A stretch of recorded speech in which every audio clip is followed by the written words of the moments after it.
C'est vrai qu'aujourd'hui, beaucoup de personnes viennent remettre en cause la consommation de produits laitiers dans notre alimentation sous plusieurs aspects. Premièrement, sous un aspect, je dirais, un peu technique, scientifique, au sens que le lait pourrait contenir en fait des molécules négatives ou nocives pour la santé qui déclencheraient certains types de cancers. Or, ce que l'on observe dans certaines études, en effet, nous avons certains cancers qui pourraient être augmentés par une consommation particulière de produits laitiers. Il faudra toujours rediscuter de la consommation de cet aliment-là, en quelle quantité, chez quel individu, etc. Mais aussi, on a d'autres études qui nous démontrent que le lait, lui, va en fait avoir un effet positif et va même jouer un rôle protecteur contre certains types de cancers. C'est là où on a en fait une réflexion sur l'alimentation, c'est que tout aliment devient ce qu'on appelle un pharmacone. Un pharmacone, c'est aussi bien un poison qu'un remède. Et c'est toujours la consommation que vous allez en avoir qui va avoir un effet positif ou un effet négatif. Pour l'instant, on peut démontrer que le lait va avoir cet effet positif, je dirais, sur certains cancers, et sur d'autres va avoir un effet négatif.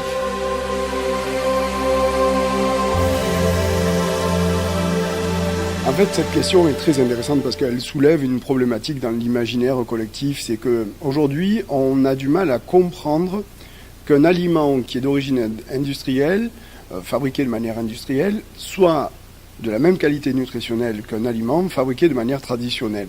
Il y a une sorte de peur qui existe avec les aliments de l'industrie agroalimentaire, puisque eux sont taxés, si vous voulez, de nombreuses problématiques, de lobbying, etc.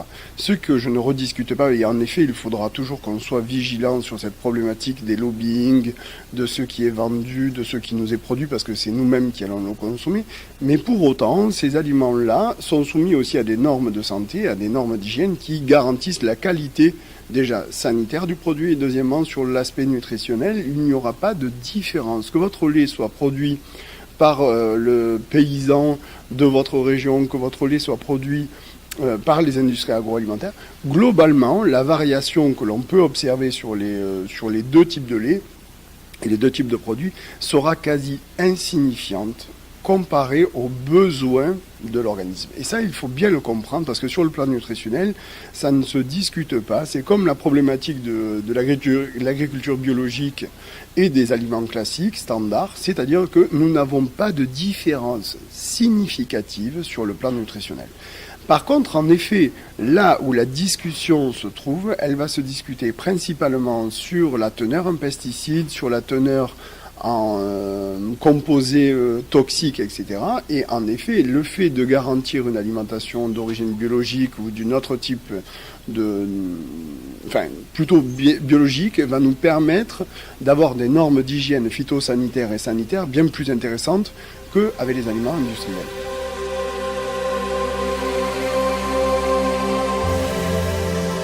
Mais, un truc très simple, si finalement, par conviction intellectuelle, pour ce que la santé représente pour vous, ou alors parce que vous avez, sur le plan digestif, vous ne le tolérez plus simplement, il y a d'autres façons de trouver du calcium dans votre alimentation. Et le deuxième aliment qui va être riche en calcium avec une biodisponibilité intéressante, ça va être les eaux minérales.